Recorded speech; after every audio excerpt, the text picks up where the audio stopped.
የሚሆነው አይ ራሱ እኮ አልገባው። ምክንያቱም እኛ ኢንቫይት አድርገነው ነው የመጣው ማለት ዲስከስ እንዲያደርግ ማለት ነው። ከተለያዩ ቦታ እንትኖች ይግቡ ብለን ያስገባ ነው። ስለዚህ አላወቀም። ያው አሁን ስለመጣ ነው ማይታይም አላወቀም። አይ ከዚህ በፊትም ሌላ ቤትም አይቼዋለሁ እና እንደዚህ የሚበጠብጥ ኢንቫይሮንመንት ውስጥ የምከቱ ሰዎች እባካችሁ ልሳን የሊና ጸሎት ነው አይደለም፣ ምንም ቢል መብቱ ነው።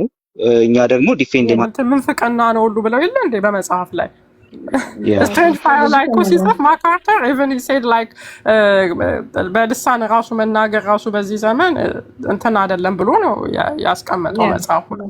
የተለያየ ቪው ስላለ ሳፒሮስ እንደውም ቀለል ያለ ነገር ነው የተናገረው በሚያምነው ነገር እና ስለዚህ የሰውን ቪው ማክበር አለብን እና ገብቶ መጠየቅ የሚያመነበትን ምንም ማለት አይደለም።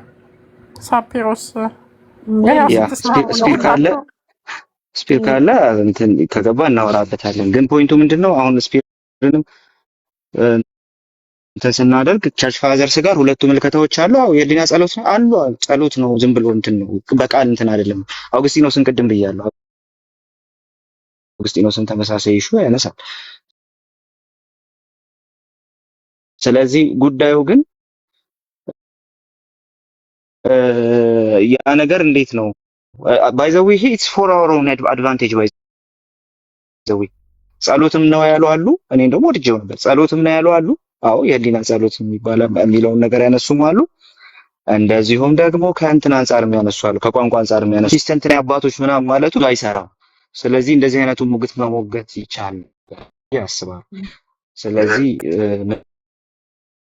ችግር የለውም። እንደዛ ቤት ፖይንት ግን እዚህ ጋር ያለው ከእንትን አንፃር ኢትስ ማይ ታይም እንግዲህ ምንም ማድረግ አልችልም። ከሊሊ አንፃር ግን የተነሳሽው ነገር ሊሊ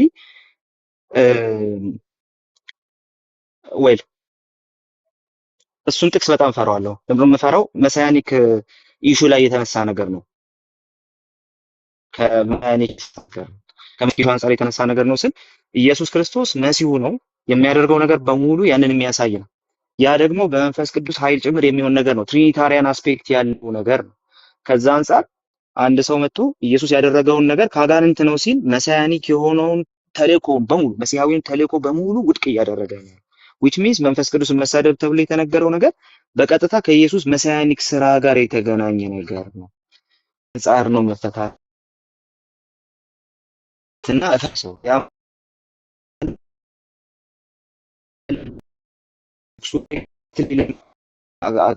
ማዋል ስለማይችል ማለት አሁንም ቢሆን እንትንን ወንጌልን የሚቃወምን ሰው ከአጋንንት ነው ምናምን የሚልን ሰው ሲምፕሊ መንፈስ ቅዱስን እየሰደበ ነው ብለን ነው የምናየው።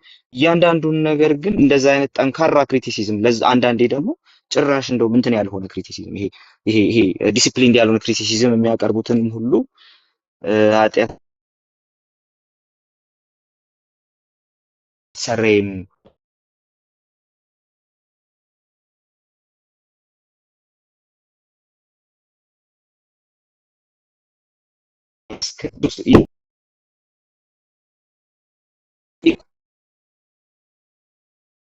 ስለዚህ ያንን ጥቅስ አልጠቀመውም። ልስመለከተ የሚሞግቱኝ ብዙ አሉ። ያው ብዙዎቹ እንደውም ብዙ እንትን የማያደርጉ የማይቀበሉ ግን ደግሞ የምሞግተው እነሱም በጣም ዲሲፕሊን በሆነ መልኩ ነው። ተሳስቀን አውርተን ነው። ግን ደግሞ የምሞግተውን ነገር ስሞግት የኛውን ጥቅስ ሙሉ በሙሉ ከፎከስ አውጥቼ ነው። ለምን ሲባል እንዳልኩሽ ሊሊ ከመሳያኒክ አስፔክቱ አንፃር ነው የተነገረው። ኢየሱስ መሲሁ መሆኑን የሚያሳዩ ነገሮችን በሙሉ ካጋንንት ናቸው ብለው እንትና አስወግደዋቸዋል። ስለዚህ እሱ በጣም ሲሪየስ የሆነ ነገር ነው ኢየሱስ የሚያነሳው ማለት ነው። መሲሁን ካልተቀበልሽ አድኝም ነው። ሶ ከዛ አንፃር ነው።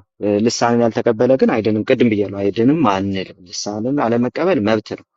አደሴም ታይም ግን ስትሞግት ግን በጣም ዲሲፕሊን በሆነ መልኩ መሆን አለበት። ይሄ ጥቅስ አይመለከትም ወይም ደግሞ ዳይሬክት ኮቴሽን ለዚህ ጉዳይ መሆን አይችልም ማለት ግን ይሄ እንግዲህ የኔን አመለካከት ነው ያስቀመጥኩት። ያ ማለት ግን ሰዎች እንደፈለጉ ሊናገሩ ይገባቸዋል ማለት ግን አይደለም። ስለዚህ ኮሚኒኬት የምናደርጋቸው ሰዎች በማይሆን መንገድ ሲያደርጉት በሁለት መንገድ ማሰብ አለብን። የመጀመሪያው ነገር ከነሱ አንፃር ሳይሆን ከኛ አንፃር እንዲሰደብ ያደረግነው ምንድነው፣ በምን መንገድ ነው የሚለው ነገር ወሳኝ። እኛ እንዲሰደብ አድርገነው ከሆነ መጥፎ ነው። እኛ እንዲሰደብ አድርገነው ከሆነ ማለት በጣም ከእንትን የወጣ በጣም ከቁጥጥር የወጣ ቅድም ማን ነው አንድ ሰው የተናገረ ነበር። ረረረር እያሉ ምናምን ብሎ ማለት ነው። ልክ እንደዛ ከቁጥጥር በወጣ መልኩ ሰው በቃ በልሳን እንደፈለገ ሰው የእግዚአብሔር ቤት ስራ እስኪሰደብ ድረስ ሰዎች ወንጌልን መቀበል እስኪያቅታቸው የምንሰብከውን ወንጌል መቀበል እስኪያቅታቸው ድረስ ኢሪስፖንሲብል በሆነ መልኩ የሚደረጉ ነገሮች ያው ያሰድባሉና ከኛ ሳይድ እሱ መስተካከል አለበት። ይሄ የመጀመሪያው ነገር ነው። ስለዚህ ከኛ ሳይድ ማስተካከል ያለብንን እንዳይሰደብ ማድረግ ያለብንን ማድረግ አለብን። እሺ አሁን በግሌ ተናገርኩት። በግሌ ምንም ለሌሎች ሳላወራው በግሌ ተናገርኩት። እስቲ ልሳንህን አሳይ ስባል ተርጓሚ በሌለበት የለም ብዬ በግሌ ያደረኩት። በቃ ቃሉ እንደሚያዘኝ ማለት ነው። ማን ነው አፉን አንስቶ ሊሰድበው የሚችለው? ከዛ በኋላ አይታችሁታል። ስለዚህ በእኛ ሳይድ ጥንቃቄ ይፈልጋል ብዬ አምናለሁ እሱ። ሁለተኛው ፖይንት ግን ከተሳዳቢዎች አንጻር የማነሳው ነገር ተሳዳቢዎች ሲሳደቡ በተለይ ቅድም ብያቸዋለሁ፣ ከፕሮቴስታንቱ አንጻር የሚነገረው ከፕሮቴስታንቱ አንጻር ነው የምንቃኘው ብያቸዋለሁ። ከኦርቶዶክስ አንጻር የሚነገረው ከኦርቶዶክስ አንጻር ነው የምንቃኘው ቅድም ብየዋለሁ። እሺ ልሳን ከሰይጣን ምናምን ብለህ ስትመጣ የክርስቶስን ጎን ጠብታለች ብለህ እኮ ይዘሃል እኮ። ቅድስት ሴት ብለህ የክርስቶስን ጎን ጠብታለች ብለህ ይዘሃል አንተ። ኦኬ አንተ እንደዛ ብለህ ይዘሃል እኮ። ኧረ እሱ ብቻ አይደለም እንዴ ክርስቶስ መጥቶ ሳመኝና እኮ ራሴን ሳትኩ ብለህ የሚል እኮ ይዘሃል። ሌሎችን እኮ ከኛ በላይ እንትን የምታደርጓቸው እኮ እናንተ ናችሁ። አይጥ ከሆዷ ወጣ ጸበል ጠጥታ ብላችኋል እኮ። አይጥ ዘንዶ ነው የወጣ ብላችሁ እኮ አጨናንቃችሁናል እኮ። ታምር በጸበሎች የሚደረግ ታምር ብላችሁ አጨናንቃችሁናል እኮ። ኦኬ ስለዚህ እሱን እንደዚህ አይነት ነገሮች ለማይ ነው በጣም በስድብ የሚመጡ ሰዎች ግን ምላሽ ግን ስንሰጥ ነገር ታለበ ብዬ አስባለሁ። ግን መልኩ ላይፍን አለ ክርስቲያን የሆነን ነገር በማያሰድብ መልኩ ማለት ነው። እሺ አሁን የአርሴማ የክርስቶስን ጎን ጠባች ተብሏልና ጠብታለች ወይስ አልጠባችም ትባላል? በመጥባቷ ምክንያት ጭራሽ እኮ እኔ ልሳን ስለተናገርኩ እበልጣለሁ አለልም እኮ። በመጥባቷ ምክንያት ከቶማስ በልጠሻል ተብላለች። ከነካና ከጠባይቱ ይበልጣል ብሎ ክርስቶስ ማለት ነው። በመጥባቷ ምክንያት የክርስቶስን ጎን እሷ ነክታ ነው እንዴ?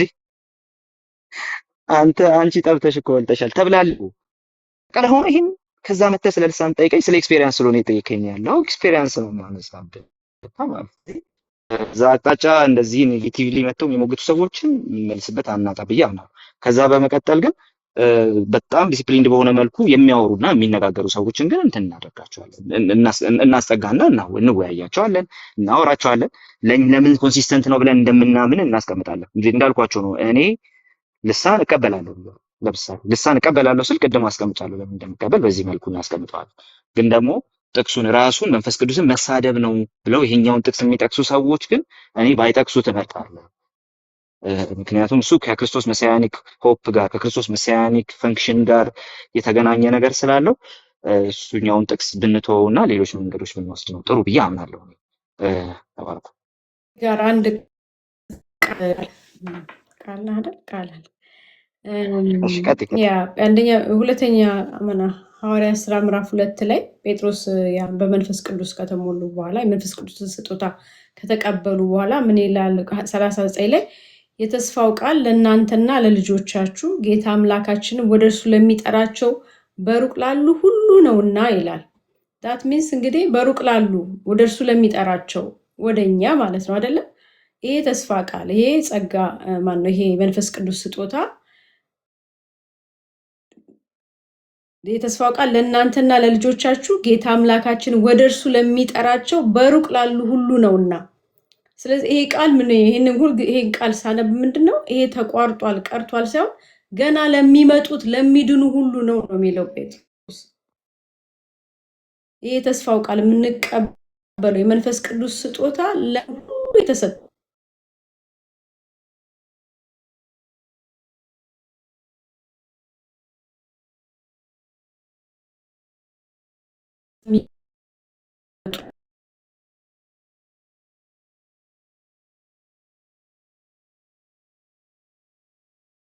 ሲምፕሊ በክርስቶስ በማመን የሚገኘው በመሲሁ በማመን የሚገኘው ኃጢአት ይቅርታ ነው። ያ ግን ስጦታውን አያገልም በምንም ታምር። የት ጋር ትሄጃለሽ መሰለሽ? አንደኛ ቆሮንቶስ ጋር ስትሄጂ ቅድም እነ ቤሊ ሲያነሱት ነበረ ቅድም። ኧረ በስመ አብ የኃጢአት ብዛት ማለት መከፋፈሉ እዛ ነው ያለው። አንድ አለመሆን እዛ ነው ያለው። የእንትና ነኝ እዛ ነው ያለው። ከዛ የእናቱን የአባቱን ሚስት ያገባ እዛ ነው ያለው። በጣም አሰቃቂ የሆነ እንትን ነው ያለው። አሰቃቂ የሆነ ኃጢአት ነው ያለው። ግን እንደዚህ ይላል የክርስቶስን መገለጽ ስትጠባበቁ አንድም የጸጋ ስጦታ እንኳን አይጎልባችሁም ብሎ ቃል በቃል ያስቀምጣል። ደሞስት ስትሮንግ ነው እሱኛው ብዬ አምናለሁ። ስለዚህ የጸጋ ስጦታ ተቋርጧል። ከቀጥታ ከሴሴሽኒዝም አንጻር የጸጋ ስጦታ ተቋርጧል ምናምን የሚለው ሐሳብ ብዙ የሚያስኬድ የማይሆንበት ምክንያት እሱ ነው። የጸጋ ስጦታ አንድም አይጎልባችሁም ካለ እነዛ ሰዎች በጸጋ ስጦታ በቃ ጥቅጥቅ ያሉ ናቸው እኮ። ትንቢቱ አለ ምናምን እየተራበሹ እንደውም ትንቢት ይንቃል። እኛ እዚህ ለትንቢት እንጋደላለን፣ ለዛውም ሐሰተኛ ተትረፍርፏልና በጣም ይራበሹበታል ምናምን፣ አንዳንዶች ይንቁታል ምናምን እና እንደውም አትናቁት ተብሏል። ስለዚህ የጸጋ ስጦታ ይቋረጣል ተቋርጧል የሚለው ብዙ የሚያስኬድ ነገር አይደለም። እንደው አያስኬድም። ሂስቶሪካል ሴሴሽኒዝም ብዙ የሚያስኬድ ነው ብዬ አላምንም። ከእንትን ኑዋንስድ ሴሴሽኒዝም የሚባል ነገር ግን አለ። አሁን ሴሴሽኒዝምን ራሱን እንትን እያደረግን ያለ ነው። በአንድ ሳይድ ብቻ እያየ ነው። ኑዋንስድ ሴሴሽኒዝም የሚባል ነው ያለ ፕራክቲካሊ የሆነ ሴሴሽኒዝም። እሱ ደግሞ ምንድነው የሚለው ለዚህ ጉዳይ ተብሎ እንትና ተብሎ አይሾምም። በቃ ነብይ ተብሎ አይሾምም። ትንቢት የሚናገሩ ሰዎች ግን አሉ የሚል አይነት ሙግት ያላቸው ደግሞ አሉ። ስለዚህ የጸጋ ስጦታውን አይቃወሙትም። ነገር ግን ያ የጸጋ ስጦታን ስፔሻሊ በቃ የጸጋ ስጦታ ብቻ ሊሰራ የሚቀመጥ የሆነ ሰው ግን የለም። እግዚአብሔር በፈለገው መልኩ አማኞች ላይ በጉባኤ ውስጥ ሊሰራ ይችላል። ጸጋ ስጦታዎች ታምር ማድረግን ምናምን የሚሉ ሰዎች አሉ። ስለዚህ ሴሴሽኒዝሙንም ለይተን ነው ማስቀመጥ ያለብን። የሐዋርያት ሥራ ምዕራፍ 2 የጸጋ ስጦታን አያገልም። አደሴም ታይም የምትሰሙትን አፈሰሰው ስለሚል ማለት ነው። የጸጋ ስጦታን አያገልም። አደሴም ታይም የተስፋው ቃል ተብሎ የተነገረው ነገር ለእናንተና ለልጆቻችሁ ምናምን የሚለው መንፈስ ቅዱስ ስጦታ የሚለው በቀጥታ ከክርስቶስ ቤዛዊ ስራ ጋር ወንጌሉን በማመን ከሚገኘው ከዛ ቤዞታዊ ከሆነው ነገር ጋር የተገናኘ ነው። የጸጋ ስጦታን ግን አያገልም። ዋና ኮንቴክስቱ ግን ድነት ነው። 38 ላይ ምን ይላል? ጴጥሮስም ንስሐ ግቡ፣ ኃጢአታችሁ ይሰረይ ዘንድ እያንዳንዳችሁ በኢየሱስ ክርስቶስ ስም ተጠመቁ፣ የመንፈስ ቅዱስንም ስጦታ ትቀበላላችሁ ይላል።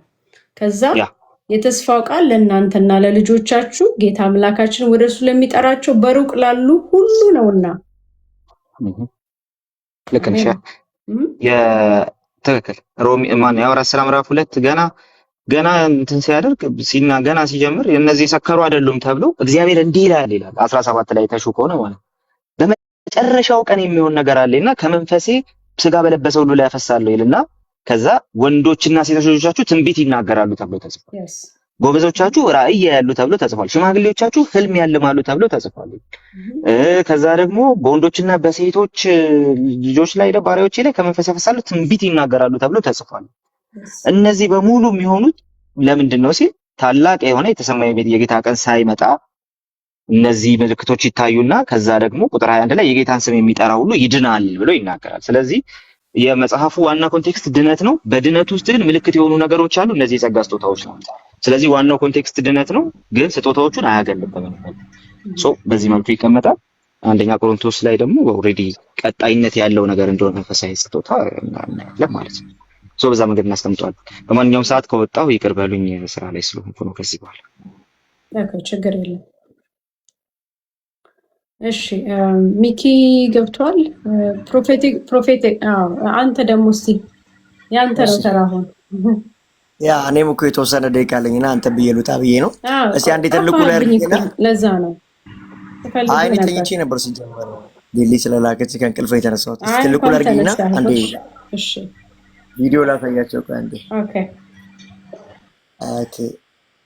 አንዴ እቺን ይኸውና ኦርቶዶክሶች እዚህ ውስጥ ያላችሁ ሰዎች ልሳን በኦርቶዶክስ ውስጥ ስክሪፕቸር ላይ የተቀመጠ ነው። ጸሎተ ባክቶስ የሚባለው ላይ ብፁዕ አቡነ ፓኒልም የተናገሩት ከቫይረስ ሁላ ያድናል ብሎ ቱቲታ ቴቴ ምናምን የሚለውን ቁጭ አድርገውታልና እስቲ ስለ ልሳን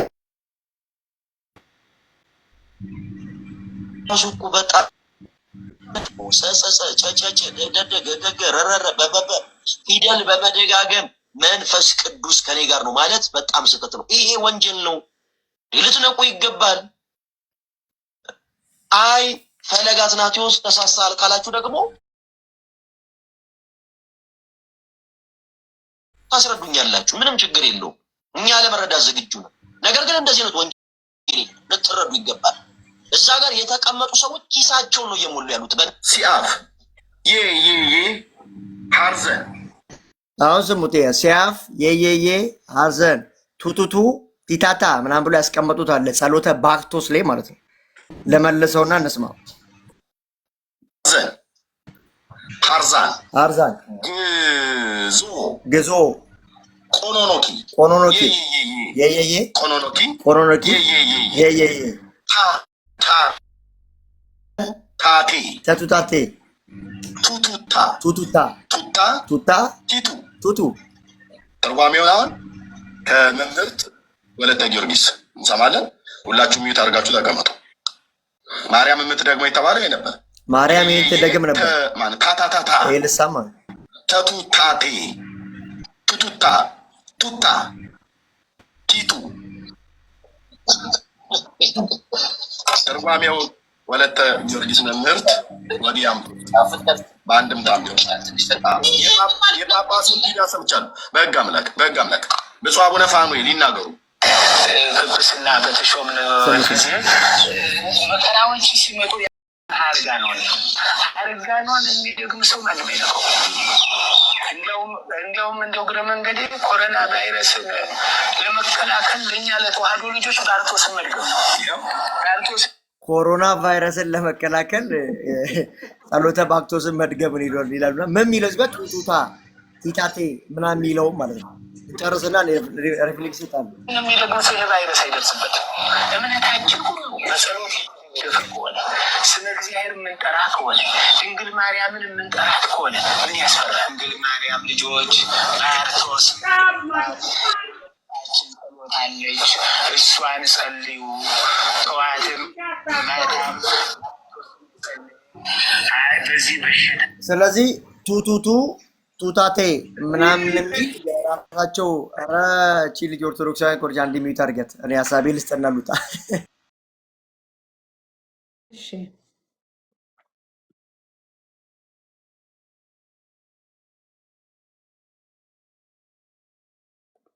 ሚዩት ሆነሃል። መሪ ጌታ ቢመጡ እኮ በጣም የሚገርም ነው። የኦርቶዶክስ ልሳን ያላቸው በጽሁፍ የተቀመጠ ማለት ነው። ማንም አያውቀውም። የእግዚአብሔር ስም ነው ነው የሚሉት። በጣም የሚገርም ካላችሁ ያላችሁ ሰዎች ካላችሁ ኢቨን የቀዳችሁ እኔ በፊት ፖስት አድርጌው ነበር ግን ሪሞቭ ሆኗል እና ያላችሁ ካላችሁ ላስገባችሁ። ማለት እነሱም ይሄ መንፈስ ቅዱስ ነው ብለው ነው የሚናገሩት። በመንፈስ ቅዱስ የሚናገር የእግዚአብሔር ማሪ ጌታ ሼር አድርጌያለሁ። ማሪ ጌታ ጋር ሼር አድርጌያለሁ። ይምጡ ካሉ ይመጣሉ። እሺ እስከዛና ምን ለማለት ነው? እንኳን አሁን ጴንጤ ውስጥ እንኳን ልሳን ይነገርና ከዛ ተርጓሚ ያለ ነው አይደለ? ልክ ህብረት ሲደረግ እነሱ ጋር ጸሎተ ባክቶስ ላይ ይሄ አሁን ትርጉም የሌለው ቱቱቱ ቲታቴ ቱቱታ ምናምን የሚለውን ጽፎ አስቀምጡ አሉና ይሄን የመሰለ ነገር ይዘው መጥቶ ነው ከጴንጤ ጋር ዲፌንድ የሚያደርጉት። ወይስ እንትና እኮ ሰሞኑ ጥሩ ነበር የውሃድ የሚተረጎም አይተረጎም ብሎ ራሱ እኮ ማውራት ጀምሯል። ባክ ኤንድ ፎርዝ አድርጎ ደግሞ ቋንቋ ነው ብቻ ይላል። ብቻ ያው ተደጋጋሚ የምንገናኝ ይሆናል ከነሱ ጋር። እኔ እንግዲህ የራሴን ፐርስፔክሽን ላስቀምጥና ከልምምድ ላይ ተነስተን ስለ ልሳን እንደዚህ ነው ብለን ዶክትሪን አንሰራም። ግልጽ ነው። ወንድሞችም ዳኒም ቃሊም ቅድም ሲሉ ነበረ። እኔ ልሳን በማርቆስ ወንጌል ምዕራፍ 16 ላይ በተስፋ መልኩ ሲቀመጥ ነው ያየሁት። እዚህ ማርቆስ 16 17 ላይ ተስፋ ነው ማለትም ጌታ ኢየሱስ አብሯቸው ነው። ገና ከመስቀሉ በፊት በነበረው ጊዜ ላይ ምን አላቸው? የሚያምኑትን እነዚህ ምልክቶች ይከተላቸዋል። ምን ሲባል የሚያምኑትን እነዚህ ምልክቶች ይከተሏቸዋል፣ በስሜ አጋንንት ያወጣሉ፣ በአዲስ ልሳን ይናገራሉ እያለ ይቀጥላል። ስለዚህ በአዲስ ልሳን መናገር እንደ ተስፋ ተቀምጧል። የት? በዚህ በማርቆስ ወንጌል ምዕራፍ 16 17 መች ሲባል ያው እንግዲህ ሐዋርያት ሥራ ምዕራፍ 2 ላይ የሚታወቅ ነው። መንፈስ ቅዱስ በልዩነት በመጣ ጊዜ በዛ ጊዜ ምዕራፍ 2 ሐዋርያት ሥራ ላይ እናየዋለን። እንደውም ልሳን ይሄ ጸጋ ስጦታ ልሳንን ከመንፈስ ቅዱስ ሙላት ጋር እያያዘዋል መጽሐፍ ቅዱስ። እዚህ ማቴዎስ 3 11 ላይ በዮሐንስ እኔ በውሃ ብቻ ያጠምቃቸዋለሁ እሱ ግን የሚመጣው በመንፈስ ቅዱስና በእሳት ያጠምቃቸዋል ይል ነበረ። እዚህ ሐዋርያት ሥራ ምዕራፍ 1 5 ላይም እንደዚህ የሚል ቃል አለ። ዮሐንስ በውሃ አጥምቆ ነበረ ጌታ ኢየሱስ የሚላቸው፣ እናንተ ግን አላቸው እንደ ተስፋ ነው የሚነግራቸዋል። ሳይናፕ እናንተ ግን አላቸው ከጥቂት ቀናት በኋላ በመንፈስ ቅዱስ ትጠመቃላችሁ ያላቸው ይነግራቸው ነበር። ቁጥር 8 ላይም ልክ እንደዚህ ነገር ግን መንፈስ ቅዱስ በእናንተ ላይ በሚወርድበት ጊዜ ኃይልን ትቀበላላችሁ፣ በኢየሩሳሌም በይሁዳ በሰማርያ እስከ ምድር ዳርቻ ድረስ ምስክሮች ትሆናላችሁ ያላቸው ይነግራቸው ነበር። ምዕራፍ 2 ላይ አፕን አደረገ። በበዓለ ሃምሳ ቀን መንፈስ ቅዱስ መጣ። ቁጥር 4 ላይ ሁሉም በመንፈስ ቅዱስ ተሞሉ። ከመንፈስ ቅዱስ ሙላት በኋላ የሚመጣ ነው የጸጋ ስጦታ ራሱ በዚህ አጋጣሚ እና መንፈስም እንዲናገሩ በሰጣቸው መጠን በሌሎች ቋንቋ ተናገሩ። መጀመሪያ መሞላት ይቀድማል። ከተሞሉ በኋላ መንፈስ በረዳቸው መጠን በሌላ ቋንቋ ተናገሩ።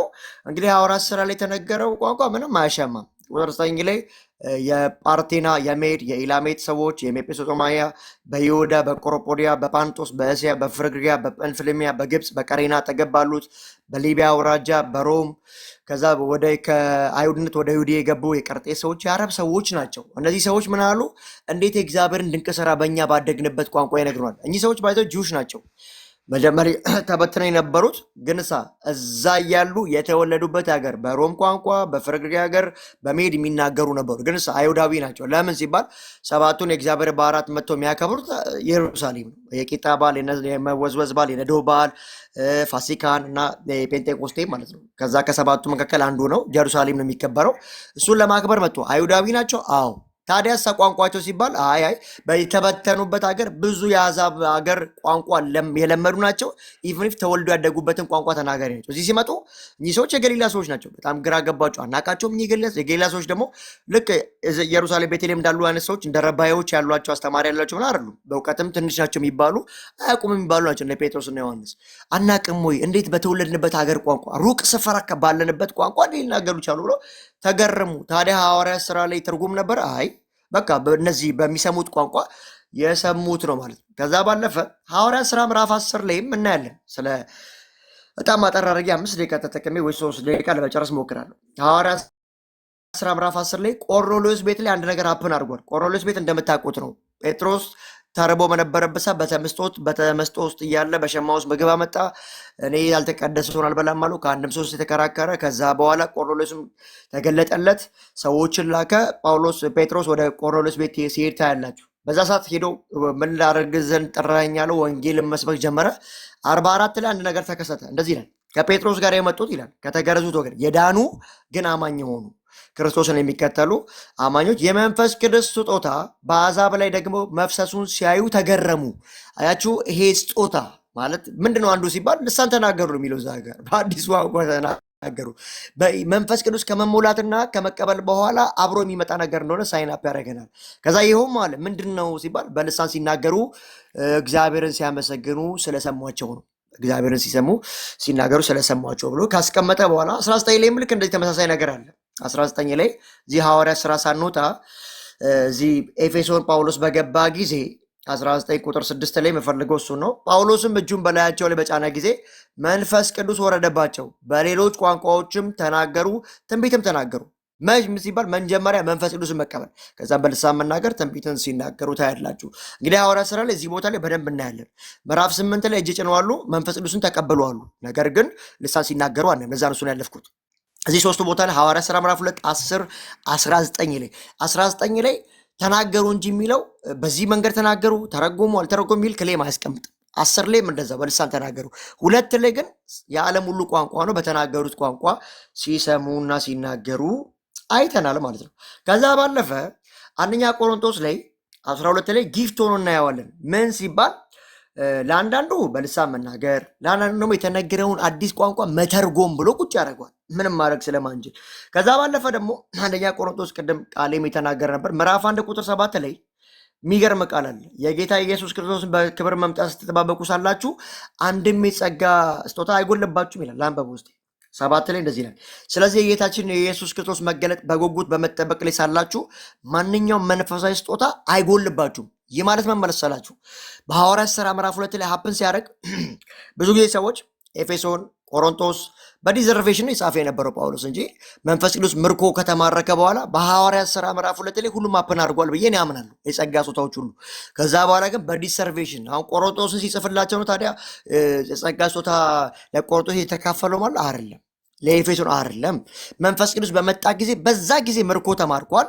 ለቤተ ክርስቲያን ጊፍት ሁሉ አፕን አድርጎ ተሰጥቷል ማለት ነው። ግን በዲዘርቬሽን ውስጥ ለቆሮንቶስ ሰዎች፣ ለቆላሲያስ ሰዎች፣ ሮሜ ላይም የጊፍቶች አሉ ሲጽፍላቸው ታያላችሁ ማለት ነው። ስለዚህ አንድም አይጎልባችሁም ማለት በቃ ቤተክርስቲያን ሲዝ እስከማታረግ ድረስ ሁሉም አለ ማለት ነው በአጭር አማርኛ። እነ ማካርተርም ተነሱ፣ ሴንሴሽናልም ተነሱ። መምህር መጥተዋሉ፣ አስገቢያቸው እስቲ መሪጌታ መጥተዋሉ፣ አስገቢያቸው እና ማይሰራበት አንዱ ምክንያቱ ጌታ እስኪመጣ ድረስ አንድም አይጎልባችሁም ከተባለ ሰሞን ነው። በቃ አንድም አይጎልም። ማንም ማካርተር የሚነሳ የትኛውም አንድ የሚነሳ አይጎልም የሚለውን ነው የምንይዘው እኛ። ግን አግባብ ስነስርዓት ምናምን በጣም አስፈላጊ ነው በቤተ ክርስቲያን ውስጥ። 12 ላይ እንደዚህ ይላል፣ ልሳን የጸጋ ስጦታ ሆኖ ተቀምጧል። ቁጥር 10 ላይ አንድ ቁጥር ያሳያል።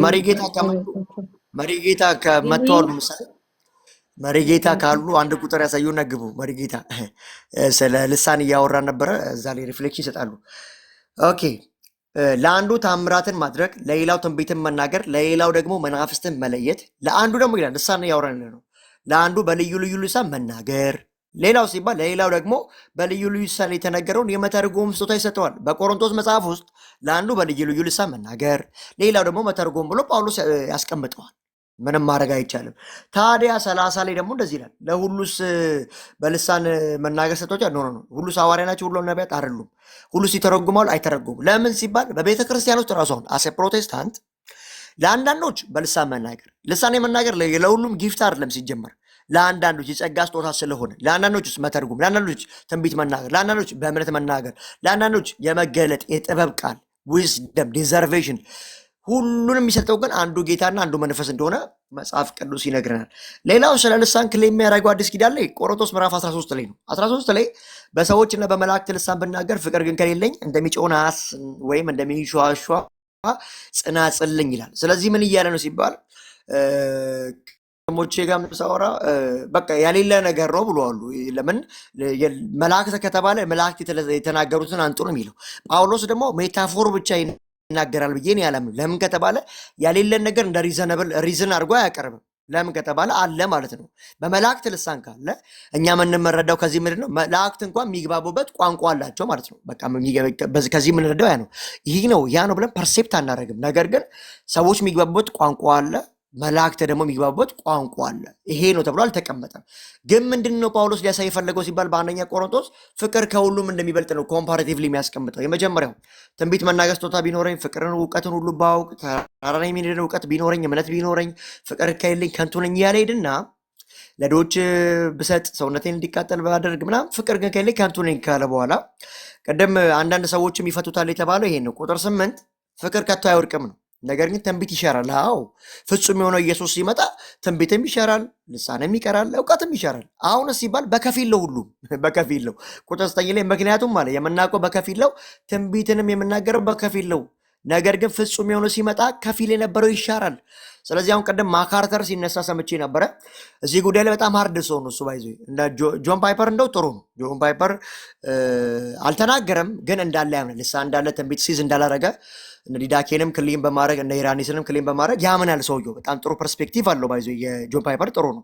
ማካርተር ግን በጣም ጽንፈኛ ነው፣ ሴንሴሽናልም ስለሆነ እዚህ ጋር ይሄን ሲፈታው ራሱ ቁጥር 8ን ትንቢት ግን ይሻራል የሚለው ፊውቸር ነው፣ ገና ተሽሯል ብሎ የሚፈታው ማካርተርም ሌሎች እሱም መሳዮች ልሳንም ቢሆን ይቀራል የሚለውን ቀርቷል ብሎ ነው የሚፈታው። ስለዚህ ግን መጽሐፉን ወዳጆች ክርስቲያኖች እንደምታዩት ልሳን ይቀራል ገና ፊውቸር ነው። መች ሲባል ፍጹም የሆነ ሲመጣ ነው የሚቀረው። እስከዛ ልሳን ጊፍት ነው። ተናጋሪም ተርጓሚ ማለት እንጠቀምበታል። ትንቢትም ጊፍት ነው። አማናዊ እስኪመጣ ድረስ እሱ እስኪመጣ የምንጠቀምበት ነው ማለት ነው። ሌላው ኮንክሉዥን ሰጠዋለሁ። 14 ላይ ይናገራል። 14 ላይ ቁጥር 2 4 ቁጥሮች ብቻ ላንሳ ሙሉ መሄድ ስለማልችል። ቁጥር 2 ላይ እንደዚህ ይላል። በልሳን ቁጥር 1 እንደው ቁጥር 1 ላይ ፍቅርን ተከታተሉ፣ መንፈሳዊ ስጦታዎችን በተለይ ትንቢት መናገርን ስጦታ በብርቱ ፈልጉ። ባይዘው ትንቢትን በብርቱ እንድንፈልግና መንፈሳዊ ስጦታዎችን ሁሉ በብርቱ እንድንፈልግ ጳውሎስ ሪኮመንድ ያደርገናል። በዚህ አጋጣሚ ክርስቲያኖች የጸጋ ስጦታን በብርቱ ፈልጉ ተብሎ ከጳውሎስ መልእክት ሰምተናል። በብርቱ ፈልጉ ግን ጸጋ ነው። አዎ ታዲያ ያ ጸጋ ያ መንፈስ ለየብቻ ሊሰጣል? አዎ ያ አንዱ መንፈስ እንደፈቀደ ያው አንደኛ ቆሮንቶስ ምዕራፍ 12 ቁጥር 11 ላይ እንደሚናገረው እንደፈቀደ ነው የሚያከፋፍለው። ግን እናንተ ምን ይጠበቅባችኋል? በብርቱ መፈለግ። ማን? እኔ ነኝ? አረረ ጳውሎስ። ፍቅርን ተከታተሉ፣ መንፈሳዊ ስጦታዎችንም በብርቱ በተለይም ትንቢትን መናገር በብርቱ ፈልጉ። ስለዚህ መንፈሳዊ ስጦታዎች ምን የሚደረጋሉ ማለት በብርቱ ይፈለጋሉ። ልሳን መናገር እንኳን ቢሆን ይፈልጋል ማለት ነው። ላይሰጥ ይችላል፣ ግን መፈለግ አለብህ እያለ ቁጭ ያደርገዋል። ለምን ሲባል መንፈሳዊ ስጦታ ሲባል 24ቱንም ለቤተክርስቲያን የሰጡትን መንፈሳዊ ጊፍቶችን ማለት ነው። አንደኛ ቆሮንቶስን፣ ሮሜን፣ አንደኛ ጢሞቴዎስን፣ አንደኛ ጴጥሮስን ሶሪ፣ ከዛ ደግሞ ኤፌሶንን ስናነሳ አራቱ መጽሐፍት ላይ ወደ 24 የሚያክሉ የጸጋ ስጦታዎች አሉ። ለቤተክርስቲያን የሰጡ ጸጋ ስጦታዎች አሉ። እነዚህን ሁሉ በብርቱ መፈለግ አስፈላጊ ነው። ግን ሁሉን ታገኛል አታገኝም። መንፈስ ቅዱስ ነው የሚሰጠው፣ ለእያንዳንዱ ይሰጣል ብሎ ይናገራል። ቁጥር 4 ላይ እንደዚህ ይላል፣ በልሳን የሚናገር አለ ራሱን ያንጻል፣ ትንቢት የሚናገር ግን ቤተክርስቲያንን ያንጻል። እዚህ ጋር ሌላ ነገር ነው እያወራ ያለው። ልሳን ሲናገር ሰው ራሱን ነው እንጂ ቤተክርስቲያንን ወይ ደግሞ ለሚሰሙትን ሰዎች ያንጽም እያለ ቁጭ ያደርጋል። 2 ላይ ደግሞ ሚስጥርን ነው ሰው አይረዳውም ይላል። ከዛ ወርዶ 14 ላይ ደግሞ ተናጋሪው ተርጉም ብሎ ቁጭ ያደርጋል። ቁጥር 13 ላይ ስለዚህ በልሳን የሚናገር ሰው የሚናገረው መተርጎም እንዲችል ይጸልይ። ተናጋሪው ለካ ከጸለየም ይተረጉማል ማለት ነው። ከአንደኛ ቆሮንቶስ የምንረዳው ይሄ ነው። ተናጋሪው ከጸለየ ሊተረጎም ይችላል። ከዛ ባለፈ ግን ቁጥር 26 ጀምሮ ደግሞ እንደዚህ ይላል። 26 ጀምሮ እንደዚህ ይላል፣ ሰዎች በህብረት ሲገናኙ፣ ሜንላይን ቸርች ይሁን የትኛው ህብረት ላይ ሰዎች ክርስቲያኖች ሲገናኙ ወንድሞቹ ያለ እንግዲህ ምን እንበል፣ በምትሰባሰቡበት ጊዜ ህብረት ስታደርጉ አንዱ መዝሙር አለው፣ ትምህርት አለው፣ መግለጥ አለው፣ ሌላው ደግሞ በልሳን ይናገራል። በልሳን መናገር አለው። ታዲያ ተናጋሪ ብቻ ነው? አራራ በልሳን የተነገረው ነው መተርጎም አለው። ይህ ሁሉ ግን ለምን ይሁን ሲባል ለማነጽ ይሁን፣ በቃ ለቤተክርስቲያን መታነጽ ነው ሁሉም የሚሰጠው። ከዛ ደግሞ ልሳን ተናጋሪ ካለ ተርጓሚ ካሌለው ደግሞ አንድ የሚናገረው ነገር አለ። በልሳን የሚናገር ቢኖር አለ ወይ 2 ወይ 3 ሰው ቢበዛ በተራ ይናገሩ፣ ሌላው ደግሞ ይተርጉም።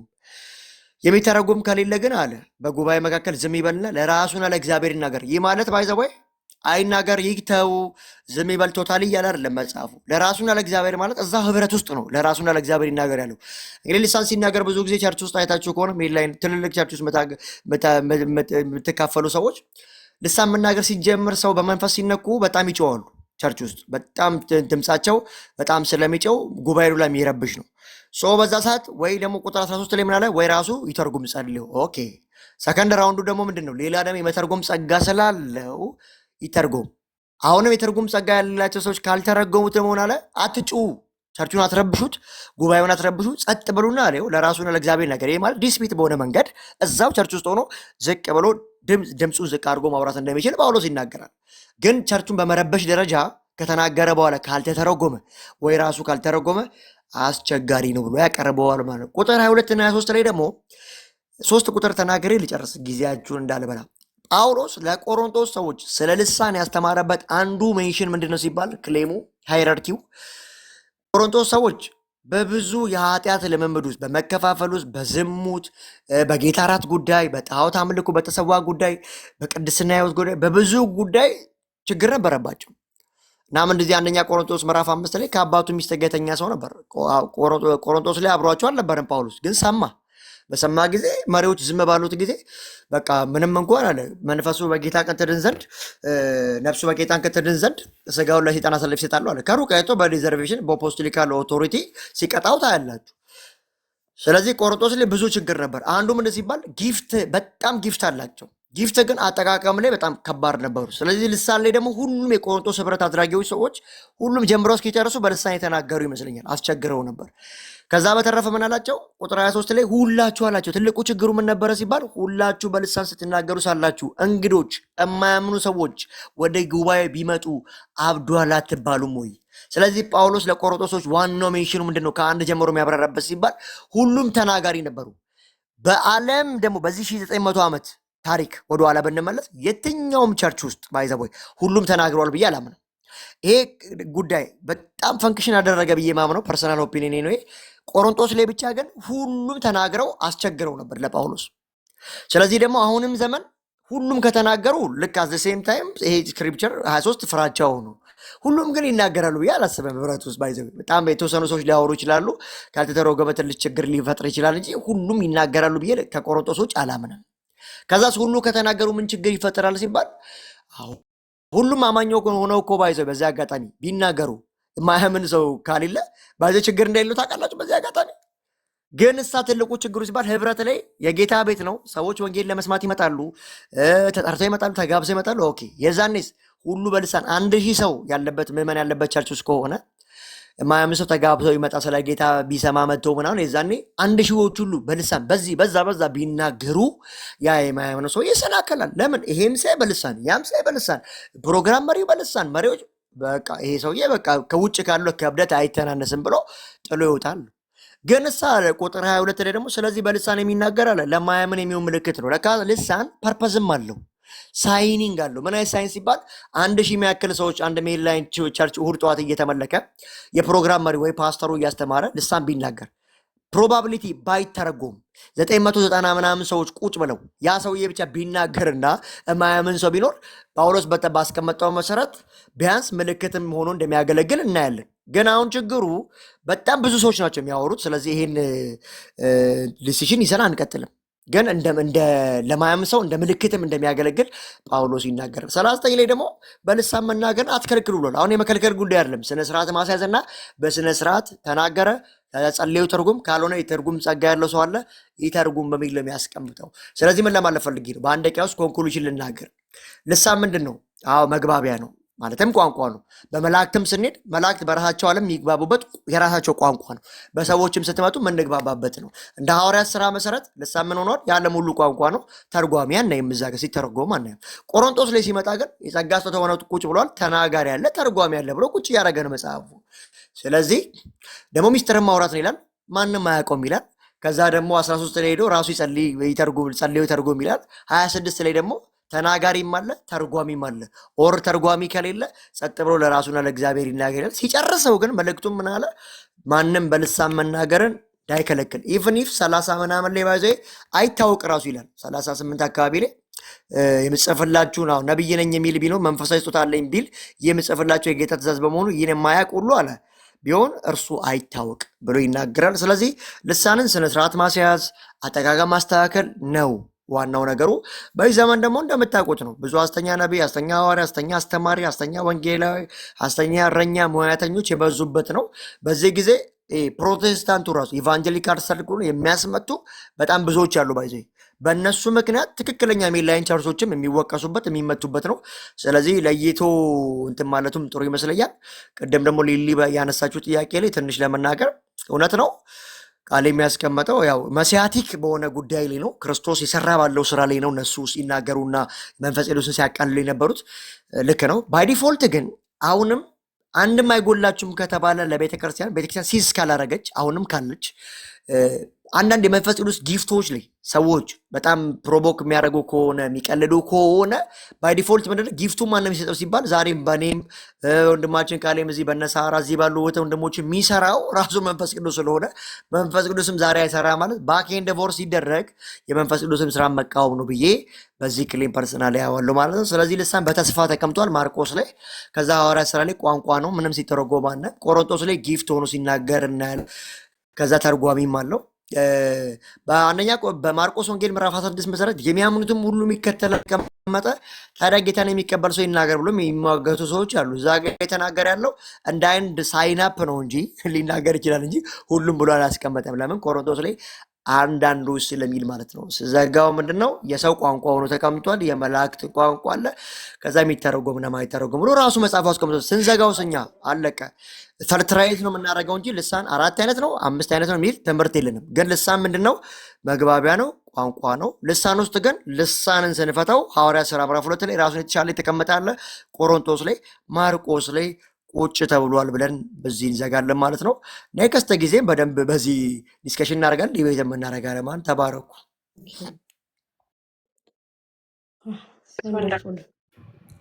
ተባረክ። ሰላም ሳራ፣ ማውራት እችላለሁ? እድል ከተሰጠኝ።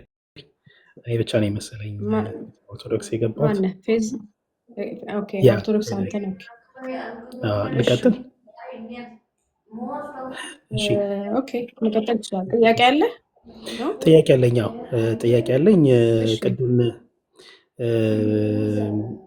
ጸሎተ ባርቶስ የሚለውን ሚስ ሪፕሬዘንት እያደረገ ነበር። እሱ ላይ አልነበረም ጥያቄ። በነገራችን ላይ ጸሎተ ባርቶስ በግሪክ በካቶሊክ በተለይ በላቲን ማለት ነው በላቲን ካቶሊክ በግሪክ በአርመን በጣም የታወቀ መጽሐፍ ነው ጸሎተ ባርቶስ። የጌታ እናት እመቤታችን ቅድስት ድንግል ማርያም ባርቶስ በሚባል ሀገር የጸለየችው ጸሎት ነው። ሐዋርያው ቅዱስ ማትያስ በእስር ቤት ነበር። እሱ እንዲፈታ የጸለየችው ጸሎት ነው እና እዛ ጋ የእግዚአብሔር አብ ወልድ መንፈስ ቅዱስ ህቡዕ ስሞች የሚባሉ አሉ። የሚተረጎሙ ነው። አሁን ትንሽ ሚስ ሪፕሬዘንቲንግ መሪጌታን የሚጠራ ነበር መሰለኝ ፕሮፌት እንዳለ እሱ ጋር ያሉት ቃላቶች የእግዚአብሔር አብ፣ የእግዚአብሔር ወልድ፣ የእግዚአብሔር መንፈስ ቅዱስ ስሞች አሉ።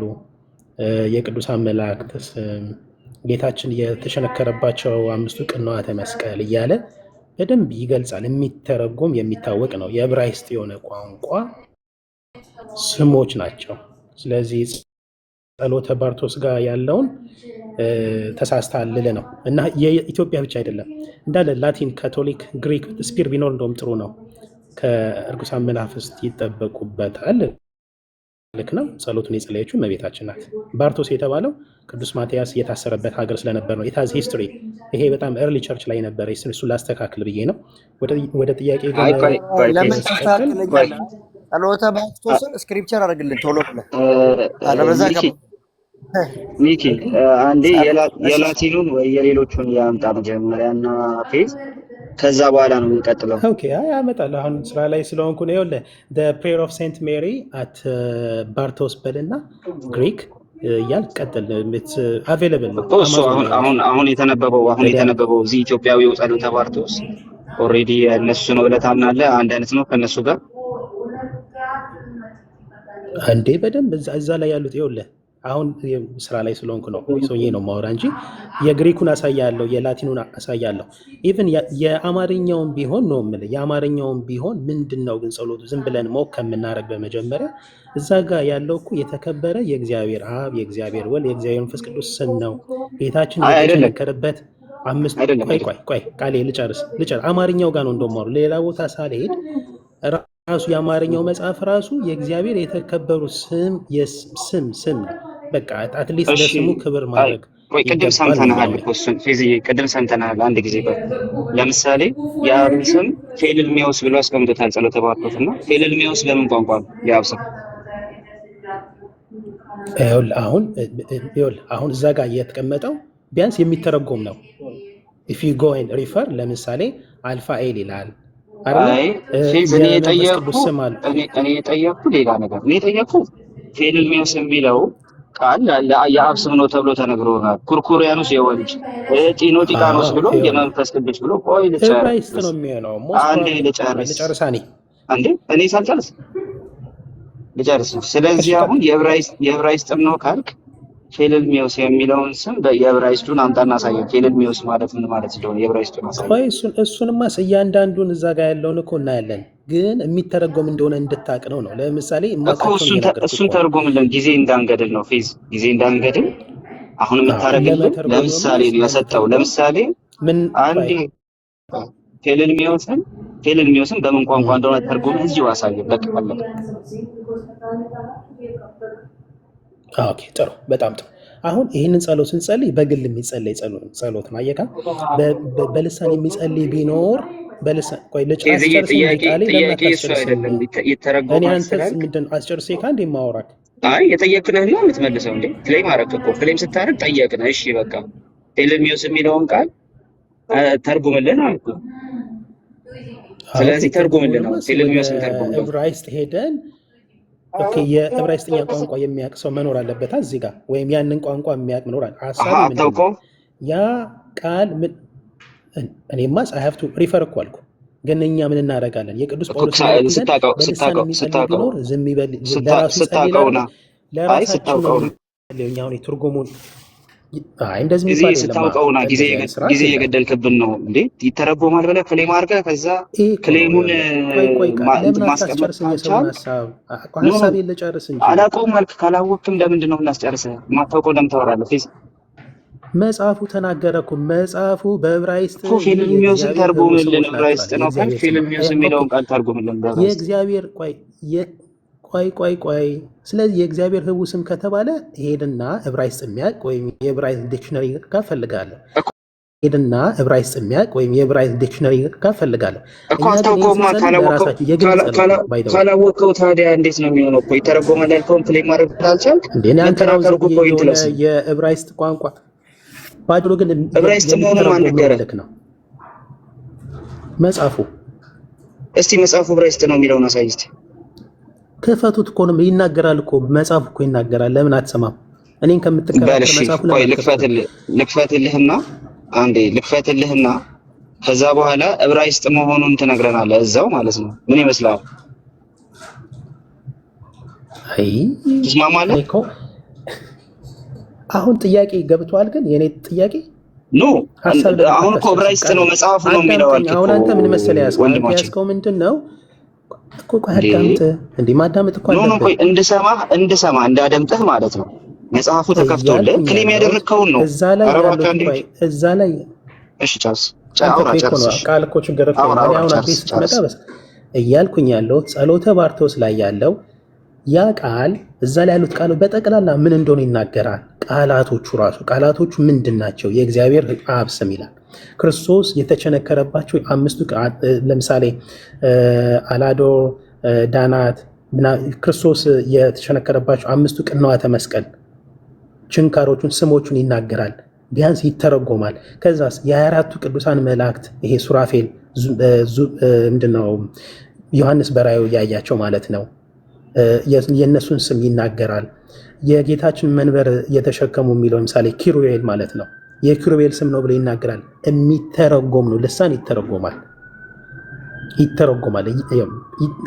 ቢያንስ ይሄ ልሳን ምን እንደሆነ ቃላቶቹ የምን እንደሆኑ ጸሎተ ባርቶስ ያስቀምጠዋል። ግን ምን ማለት ነው እያንዳንዱን ካልከኝ እንዴ እኛ ስንጸልየው እኮ በግል ነው የምንጸልየው።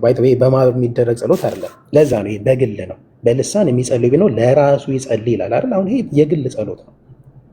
ትርጉሙ ግን እኔ ስጸልይ እነዛን ቃላቶች የእግዚአብሔር ስም ነው ብዬ ነው አምኜ ነው የምጸልየው። ግን ምን ማለት ነው እያንዳንዱ ካልከኝ ኦኬ አይ ሃቭ ቱ ሪፈር። ለምሳሌ ላቲን ከሆነ የላቲን ዲክሽነሪ፣ ዕብራይስጥ ነው የሚሆነው እማቃቸው። ለምሳሌ አልፋዬ ይታወቃል። አልፋ ያው መጀመሪያ ማለት ነው። ሌሎችም እዛ ላይ ያሉ የሚታወቁ አሉ። ለምሳሌ ሚካኤል ራሱ እኮ የእግዚአብሔር ስም እኮ ነው አይደል? ማን እንደ እግዚአብሔር ማለት የመላእክት ስም ራሱ እኮ የእግዚአብሔር ስም ነው ያለው። ኦሪት ዘጸአት ምዕራፍ 23 ላይ ምንድን ነው መላኬን በፊት እልካለሁ እና ስሜን በእነሱ ላይ ነው ይላል። ተጠንቀቅ እንደውም ይቅር አይልም እና ይላል። በነገራችን ላይ እግዚአብሔር ስሙን እንኳን በመላእክቱ ላይ አይደለም። በተለይ ምንድን ነው ይሄ ሌክሲከን ስላለ ነገርና እናውጣለን። ኧረ ሌክሲከን ጋር ያደርሰንማ እንዴ ይጨርስ ብዬ ነው እንደው አቋረጥከኝ ስላለኝ ጨርስና ስለዚህ እኛ መላእክት ራሱ ሚካኤል፣ ገብርኤል፣ ሩፋኤል ራሱ የሚለው እግዚአብሔር ማለት ነው። የእግዚአብሔርን ስም ነው የያዙት መላእክት ራሱ። መጽሐፍ ቅዱስም ሙሴም ያስቀመጠው በመጽሐፉ ያ ነው። ስለዚህ የሚተረጎም ነው። ግን ትርጉሙን እያንዳንዱ ታውቃለህ ብትለኝ አይ ሃቭ ቱ ሪፈር። ይሄ ነው ማጭሩ የሚተረጎም ነው ልሳን ለማለት ነው። ቀጥል ቃል። እሺ አሳድጊኝ አንዴ። ሹር እሺ ወንድማችን እስካሁን ድረስ የጠየቅነን ትተህ ያልጠየቅነን የመለስክልን። ስለዚህ አሁን ከጸሎተ ባርቶስ ላይ ነው እሺ የምናወጣና የምናሳየው። አሁን ከዚህ ጋር ከጸሎተ ባርቶስ ላይ ነው። እሺ ለምሳሌ እንደዚህ ይላል፣ በቤት ውስጥ በተናገርካቸው ሶስቱ ቃላትን እለምንሃለሁ እነግርሃለሁ አለና እነርሱም የተባረከ የአብ ስም ፌልልሚዮስ፣ የአንድ ልጅ ስም ኩርኩሪያኖስ እና አዳኝ የሚሆን የመንፈስ ቅዱስ ስም ጢኖቲቃኖስ ናቸው። እሺ አሁን ፌልልሚዮስ በምን ቋንቋ ነው? በጣም ጥሩ። ስለዚህ አሁን ሪፈር አረጋለሁ ማለት ነው። ሪፈር ምን ሪፈር ላድርግልህ? ምን ሪፈር ላድርግልህ? ቶ እኔ ነኝ ሪፈር የማደርገው አንተ ተውና እኮ ምን ሪፈር ላድርግልህ መሰለህ? እዚህ ጋር የአብ ስም አለ። የአብ ስም ቆይ ለምን ሪፈር አድርጌ አልነግርህም። ባጭሩ ግን ምንድን ነው እዚህ ጋር ለማሳየት እየፈለግኩት እዛ ጋር ኢቨን ቃላቶቹ ምን እንደሆኑ ይናገራሉ። አሁን እንደ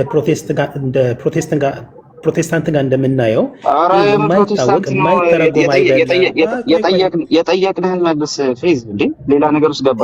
የአብ ስም እኮ አለ። የአብ ስም እሺ ናታይ አሁን ይኸውልህ የአብ ስም የሚለው ይሄንን ማለት ነው። የአብ ስም የሚለው ሌሚ ሾው መጀመሪያና የአብ ስም ያልከውን ነው እየጠየቅኩ ያለሁትም ማለት ነው። አንዴ ይቅርታ ላውጣልህ። አንዴ መጽሐፉን ራሱን ላውጣልህ። አንዴ ይቅርታ ጋይስ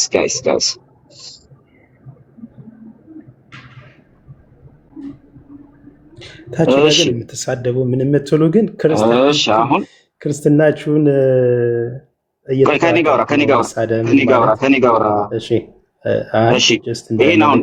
ሉክ እዚህ ጋር የአብ ስም ማን ነው ይላል። በቃ የተባረከ የአብ ስም ፌልሚዮስ ይላል። ፌልሚዮስ እሺ ምን ቋንቋ ነው አልከን? ኦኬ ቋንቋ እሱን እኮ ነው የምልህ። አሁን ቋንቋ ምን ቋንቋ ነው ወንድማችን? ቅድም ዕብራይስጥ ብለህ ነበር። በሱ ትጸናለህ ወይስ ዕብራይስጥ? አዎ ዕብራይስጥ ነው። እሺ ፌልሚዮስ የሚል የዕብራይስጥ ቃል አሳየኸው ነው። እሱን እኮ ነው የምልህ።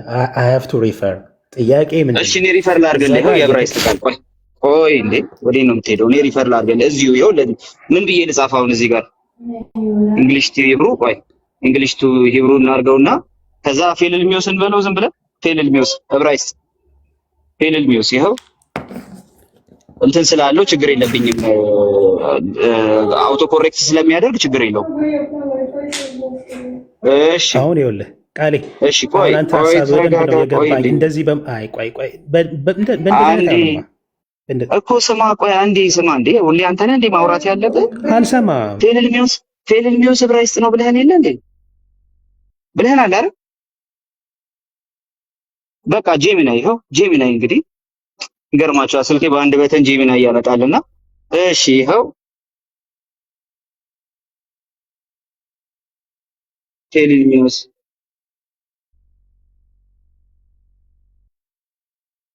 እሺ ገና ጢኖቲቃኖስ ጋር እንሄዳለን ባይዘው እሺ ይኸው ፌልሚዮስ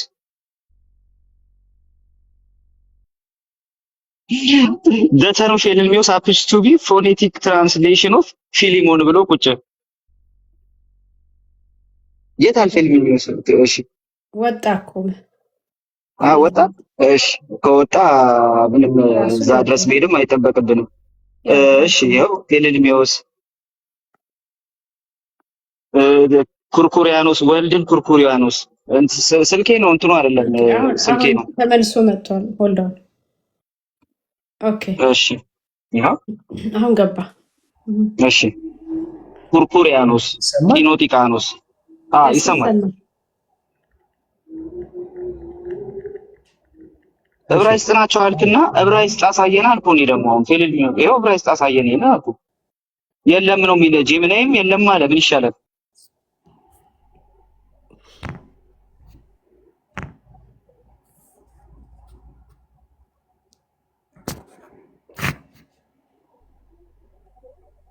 ይሰማል ቃሌ ፌዝ ይሰማል። ዕብራይስጥ ነው ያልከውን አሳይ። አሁን ዕብራይስጥ ነው ያልከውን አሳይ። እሱ ኋላ ላይ ነው ቼክ የምናደርገው። አሁን የዕብራይስጡን የግሪኩን አይደለም ጥያቄ። እዚህ ጋር የተጠቀሱት ቃላቶች ቢያንስ ምን እንደሆኑ መጽሐፉ ይናገራል። አንተ አይደለህም እኮ እንትን የምታደርገው የምትጠይቀው፣ እኛ ነው የምንጠይቀው።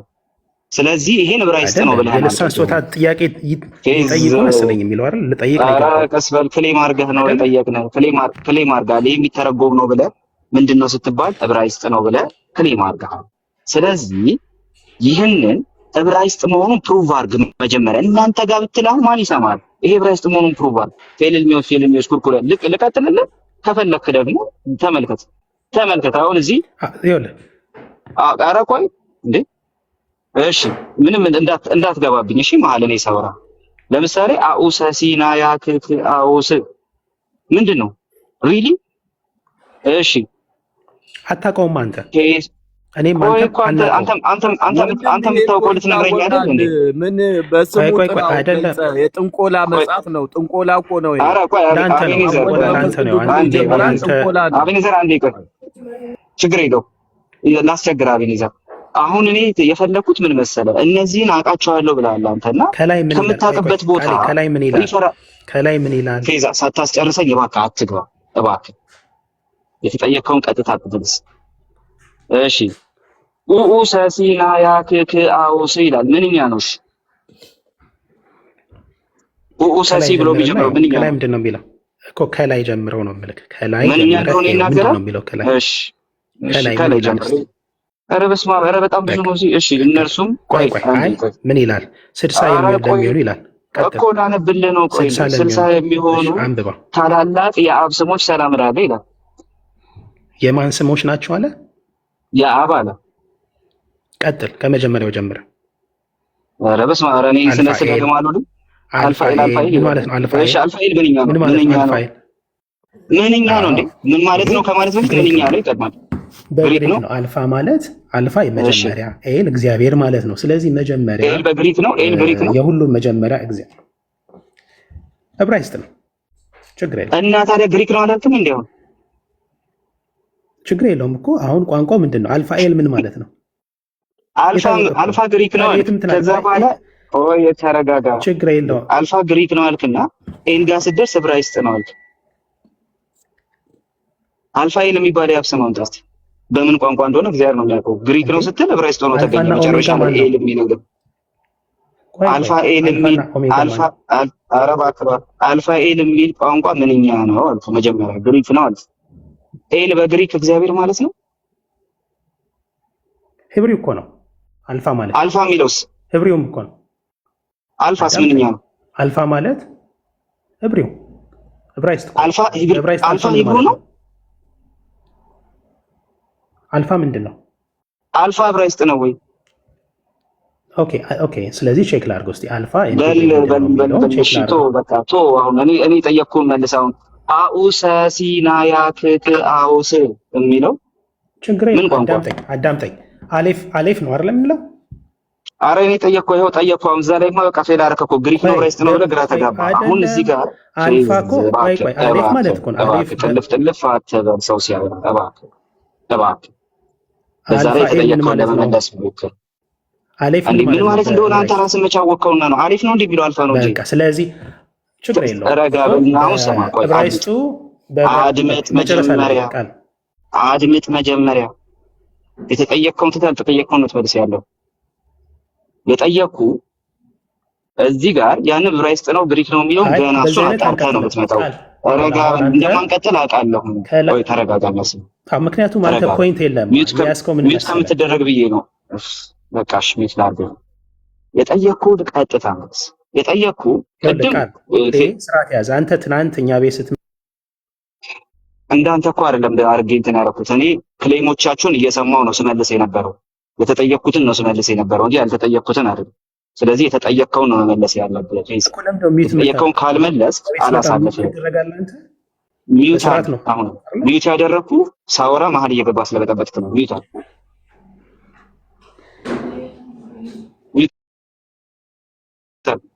ኦኬ አም ሪሊ ሶሪ። ሚውት አድርገህ በጣም ትምረህ ነበር የሚመስለኝ።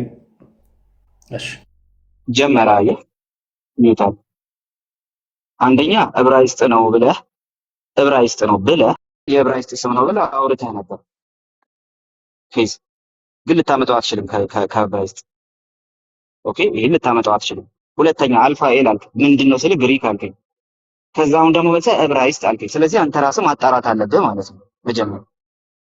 ኦኬ ሁለተኛው ፖይንት እሱ ነው። ሶስተኛ የተጠየቀው ዳይሬክትሊ የተጠየቀው ይሄንን ስም ሌላ ነገር አትመልስልኝ። እኔ የጠየቅኩ ይሄንን ስም ነው። ሰሲና ያክክ አውስ ይላል። ምን እንደሆነ ንገረን። ምንኛ ነው ይሄ ቃል ነው ያልኩህ። ሌላ ነገር እያወራህ ነው አንተ። እኔ የጠየቅኩህን ትተህ ያልጠየቅኩህን ነው የምትመልስ ያለው። እኔ የጠየቅኩህ ይተረጎማል ስላልክ ይሄ ምንኛ ነው ነው ያልኩህ። መጀመሪያ ይሄን ብቻ መልስልኝ። ምንኛ ነው ይሄ ሰሲ ብሎ የሚጀምረው ምንኛ ነው? እሺ ሐሳብ የለስታ ምንድነው ያደረገው? የጠየቅኩህን ብቻ ነው መልሰው። ቆይ እኮ አዳምጠኛ። ሐሳቤን ልስጥ። ማነቃል የእግዚአብሔር አብ ስሞች ይላል። አልፋ ኤል ይላል። አሌፍ የዕብራይስጡ ምትወስድ ችግር የለውም። የመጀመሪያ የሁሉ መጀመሪያ እግዚአብሔር መሆን አልፋ ኤል የሚለው የእግዚአብሔር አብ ስም ነው። እነዚህ ቃላቶች እኔ ትርጉማቸውን አሁን አላቅም። አይ ሃቭ ቱ ሪፈር። የግሪክም ይሁኑ የዕብራይስጥ ጥያቄ እዚህ ጋር የተቀመጠው የተተረጎመ የሚተረጎም ቋንቋ ነው። የእናንተ የማይተረጎም ነው ነው የምልህ። እሺ ፌዝ አሁንም የእናንተ ብለህ ሳትጀምር በፊት የራስህን መች እንትን አደረግ። አልፋ ኤል ማለት የሁሉ መጀመሪያ እግዚአብሔር ነው ማለት ነው ብለሃል። ማስረጃ አልፋ ምን ማለት ነው? ማስረጃ እንዴ አንተ ነው እንዴ ማለት ነው። አልፋ ኤል የሚል የሁሉ መጀመሪያ። ኧረ ፌዝ እባክህ እንዴ በግምት አደረግከው እኮ። ይሄ ፋላሲ ነው። እኔ የጠየቅኩ ሌላ ነገር። እኔ የጠየቅኩ ፌዝ ሰራ ተረጋጋና ስማት። እኔ የጠየቅኩ አልፋ ኤል የሚለውን ቃል ሁሉ መጀመሪያ አሁን አንተ ፖይንት ስለሌለ የምታደርገው ሚት ማድረግ ምን ማለት ነው? ዞር በልና ስርዓትህን ያዝ። ረጋ በልና ስማ። አንተ ብለህ አትጀምር። አላቅም እያልክ እዚሁ ልትከራከር የምትሞክረው እኮ አንተ ነህ። ስለዚህ የተጠየቅከው ምን መሰለህ? የተጠየቅከው እንደዚህ የሚል ነው። አልፋ ኤል የሚለው ቃል የሁሉ መጀመሪያ እግዚአብሔር ነው ማለት ነው ብሎ ከአንተ በፊት የተረጎመ ሰው ነው የጠየቀው። ስለዚህ ከአንተ በፊት አልፋ ኤል የሚለው የሁሉ መጀመሪያ እግዚአብሔር ነው ብሎ የተረጎመ አንድ ሰው ስጠን እንዴ? ከአንተ በፊት ከአንተ በፊት ነው ያልኩት። በነገራችን ላይ እነዚህ የተወሰኑትን ልተርጉምልህ። አልፋ ኤል ማለት አልፋ የመጀመሪያ ማለት ነው። ኤል እግዚአብሔር ማለት ነው። እሺ፣ ስለዚህ እግዚአብሔር የሁሉ መጀመሪያ ማለት ነው። ኤል እግዚአብሔር ማለት አንተ በፊት እንደዛ ብሎ የተረጎመው ማን ነው? ምን ማለት መሰለ? ሚልክ ማለት ምንድን ነው? ወተት ነው ስለ ከአንተ በፊት ሚልክ ወተት ብሎ የተረጎሙ ልትለኝ ነው? ቋንቋ እኮ ነው እያወራን ያለ ነው። እንደዛ ነው የምጠይቅህ እንዴ። ከአንተ በፊት እንደዛ ብሎ የተረጎመ ነው የምጠይቅህ። ሚልክን ውሃ ነው ብትለኝ እኮ ከአንተ በፊት ብዬ እጠይቅሃለሁ። ስለዚህ ይሄንን ከአንተ በፊት እንደዛ ብሎ የተረጎመ የሁሉ መጀመሪያ እግዚአብሔር ነው ብሎ የተረጎመ ሰው አምጣ እዴ። አልፋኤል እኮ ማለት አልፋኤል ማለት የሁሉ መጀመሪያ ማለት ነው። እግዚአብሔር እዛ ጋር ደግሞ እታች ደግሞ ወንድምህ ኤንጀል ኦፍ ዘ ቢጊኒንግ ነው ብሎ እየተናገረ ነው። የሁሉ መጀመሪያ የሚለውን ትቶ እሱ ደግሞ የመጀመሪያ መልአክ ነው ብሎ እየተረጎመ ነው። ስለዚህ ተስማሙ መጀመሪያ። ስለዚህ ወደ ሁለተኛው እንሂድ። እናንተ ተስማምታችሁ ትመጣላችሁ። እኔ እቀጥላለሁ። ኧረ በቃ ሁለተኛው ቀጥል፣ ኢያኤል ጋር ቀጥል። በቃ አሁን ሂድ። አሁን ደግሞ ይሄኛው መልስልኝ። መልስ እዴ። አሁን እሱ ጋር ላወራ አይደለም። ቢያንስ የኛ እዚህ ጋር የተጻፈው የሚተረጎም የማይተረጎም ነው ያልኩን። ምኑን ነው መልስልን? ይሄን ተርጉምልን። ምንድነው ይሄ? ይሄን ተርጉም። ኦኬ። ስለዚህ ለመተርጎም ምን ማድረግ አለብኝ መሰለ? አይ ሃቭ ቱ ሪፈር። ከዛም በኋላ ትርጉሙን እነግራለሁ። ምንድነው? እናመሰግናለን። ቴንክ ዩ ሶ ማች። ውረድ። እሺ፣ ቴንክ ዩ። እናመሰግናለን። ጥያቄ ስለማትመልስ ያ ነው የምጠይቅን ጥያቄ እንደማትመልስ ታውቃለህ። አንድ ጥያቄ እርግጫ ብቻ ሆነብን። ሂድ እና አስተካክለ ተመለስ። እንግዲህ ዕብራይስጥና ግሪክ ናቸው የሚባሉትን ቃሌ ተመልከቷቸው። ይኸውልህ ቃሌ የመጀመሪያ ስለ ጸሎት መጽሐፍ ቅዱስ ምንድነው? እኔ እኮ ብዙ ጊዜ የምጣላውና የሚያወርዱኝ ለምን እንደሆነ ታውቃለህ? ለምሳሌ የተጻፈ ጸሎት ይጸለያል እንዴ? አሁን በልሳን የተናገረ ተተርጉሞ ነው ቢባል ይሄ መጽሐፍ ቅዱሳዊ ጸሎት ነው ወይ? ጸሎት ይጻፋል? የተጻፈ ጸሎት ይጸለያል? እናንተ ግን በመንፈስ ቅዱስ እየጸለያችሁ ነው አይደለም የሚለው። እንደውም መንፈስ ድካማችን ያግዛል፣ እንዴት እንደምንጸልይ እንደሚገባን አናውቅምና እንደ እግዚአብሔር ፈቃድ ስለ ቅዱሳን ይማልዳል ይላል። እንዴት እንደምንጸልይ አናውቅም ካለ የተጻፈ ጸሎት ይጸለያል ይባላል ወይ? አሁን እኮ እኔ ማንም እንደ እግዚአብሔር ቃል ሲናገር እሰማለሁ። አይሆን ይሄ ድግምት ነው ይደገማል። ጸሎት ማለት ኢየሱስም እኮ አባታችሁን አስተምሯል። እሱ አይደለም ችግሩ። እኔ ልጨርስ ነው። አይደለም ይኸውልሽ፣ አንዴ ያሴቺ ልጨርስ። እሺ፣ አንዴ ቃል ጨርስ። እሺ፣ የተጻፈ ጸሎት ይጸለያል ከተባለ በፕሮቴስታንቲዝም ውስጥ ቢሆን የተጻፉ ጸሎቶች አሉ። ግን ቀጥታ ፊልም የሚያደርጉት ወደ እግዚአብሔር ነው። ደግሞ እንትን ናቸው፣ ኦዲብል ናቸው፣ በደንብ የሚሰሙ ናቸው፣ በጸሎት ጉዳይ ላይ ከሆነ ማለት ነው። ስለዚህ እሱ አይደለም እንዳለችው ቮይስም ከአባታችን ይህን የምንጸልየው ተጽፎ አግኝተን ነው። ስለዚህ የተጻፈ ጸሎት አዎ የሚጸለይበት እድል አለ፣ ግን ከመጽሐፍ ቅዱስ ጋር መስማማት አለበት። ከመጽሐፍ ቅዱስ ጋር የማይስማሙና ባዕድ የሆኑ ነገሮችን ግን ይዘን እነሱን የተጻፉ ጸሎቶች ናቸው ብለን አንመጣም። የኔ ፖይንት እሱ ጋር ነው ያለው። ኤኒዌይስ ግን የእንትን ናቸው፣ ዕብራይስጥ ናቸው፣ ግሪክ ናቸው የተባሉ ያሉትን ነገሮች ተመልከቷቸው። አፍሎጳሌሞስ ምናምን፣ ሄሌዮንዲኖስ ምናምን ምንድን ናቸው? ምንድን ናቸው? ኡኡሳሲናያ ክክ ምናምን ምንድን ናቸው? ሪሊ እንደዚህ አይነት ግሪክና ዕብራይስጥ አለ። እንደው አሁን እግዚአብሔር ሲያወጣው ይሄ ልጅ እንደው ግሪክ ምናምን ብሎ አመለጠ እንጂ አሞጽ መጣ እዚህ ጋር ማለት ነው። ዕብራይስጥ የሚችል ሰው መጣ እና ያው ችግር ይፈጠር ነበረ። ያው እሱ ማውራት ሳይጀምር ከመውጣቱ የተነሳ እግዚአብሔርን ያመስግን። እና እንደነዚህ አይነት ባዕድ ነገሮች ተይዘው ምንድነው የተባሉት?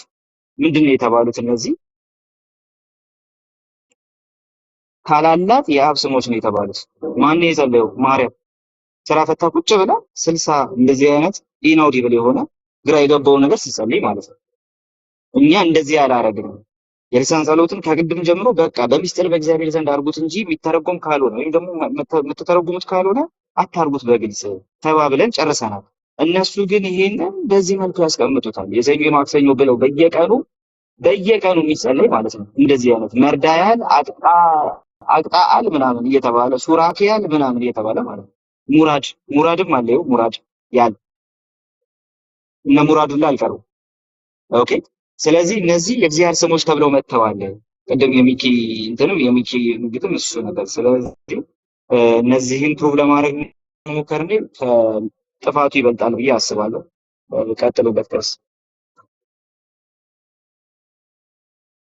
አሁን ያው ሁል ጊዜ ጸሎት የሚባለው ጸሎተ እንትና የሚባለው ተጽፎ ጠዋት ከእንቅልፋቸውም ተነስቶ በየትኛውም ሰዓት ብድግ ብለው የተጻፈ ነገር ነው። ሁል ጊዜ ያውን ከእግዚአብሔር ቃል ለምሳሌ ማንም ሲናገር እንደ እግዚአብሔር ቃል ይናገርና በጸሎት ጊዜ በመንፈስ መጸለይ ምንድነው ልዩነቱ? እኮ ሊገባን ይገባል።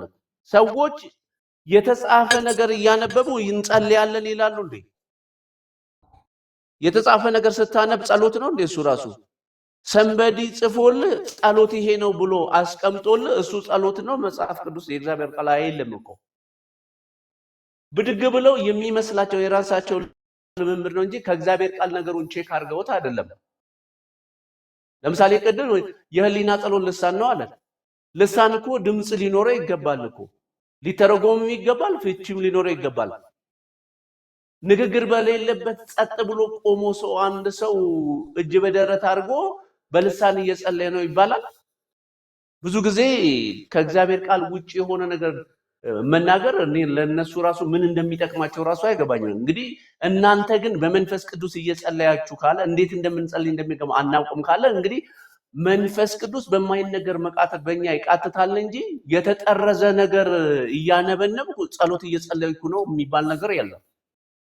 ሌላው ደግሞ መንፈስ ቅዱስን መሳደብ ነው በሚለው ጉዳይ ላይ መንፈስ እንደሰጣቸው ካለ መንፈስን የሚቀበሉት ደግሞ በክርስቶስ ኢየሱስ በስሙ ንስሐና የኃጢአትን ስርየት የተቀበሉ የመዳን ወንጌል አምነው የተቀበሉ ሰዎች የሚሰጣቸው መንፈስ ነው የሚሰጣቸው ልሳንን። ስለዚህ ልሳንን ሰው ሲቃወም ኦልሬዲ መንፈስ ቅዱስን ነው የሚቃወም። ምክንያቱም እነዚህ ሰዎች ልሳን አይቀበሉም ማለት አዲስ ፍጥረት አይደሉም። ምክንያቱም በክርስቶስ ያመነ አዲስ ፍጥረት የሆነ ሰው ነው በመንፈስ በተስፋው መንፈስ በመንፈስ ቅዱስ የሚታተመው መንፈስ እንደሚፈቀድ ስጦታ የሚሰጠው።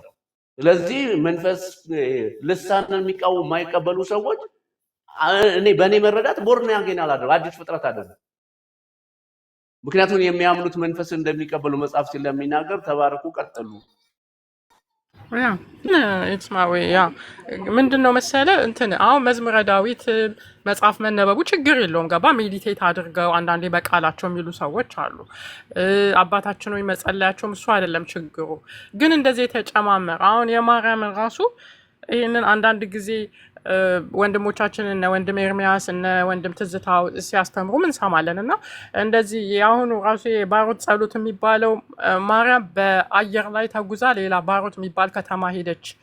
እዛ ከተማ ላይ ሆና ነው ይህንን ልሳን የተናገረችው የሚል እንትን አላቸው። ገባ ካቶሊክና ኦርቶዶክስ እና ተቀላቅሎ ነው ይላሉ። እንትኑን ራሱ ግሪክ አለበት፣ ግዕዝ አለበት፣ ዕብራይስጥም አለበት እና ልክ እንደ ልሳን መሰል ሆኖ ግን ሚስጥራዊ የሆነ ቋንቋን የተናገረችው ይላሉ።